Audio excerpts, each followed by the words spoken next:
সুপ্রিয় দর্শক, আসসালামু আলাইকুম। আমাদের ভিডিওটি আপনি সম্পূর্ণ না দেখলেই মিস করবেন, কারণ একটি মেয়ের পিছে 2 বছর ঘুরেও তার ভাই হতে পারে এমনই একটা প্রেমের কাহিনী নিয়ে আপনাদের সামনে তুলে ধরবো।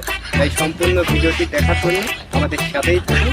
আর বেশি কথা বলবো না, সরাসরি তার সামনে যাই, বিস্তারিত শুনবো। চলে আসুন।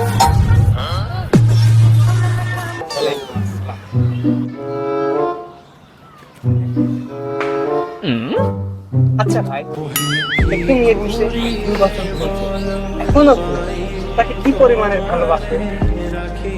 তোমাকে অনেক। আচ্ছা ভাই, আপনি কি সোহাগ থেকে সোহাগী হয়ে গেলেন নাকি? আরে, মেয়ের নামই তমা। ও, আচ্ছা। আপনাদের ফার্স্ট টাইম কোথায় দেখা হয় এবং কিভাবে আমাদের দেখা করার একটা কাহিনী আছে?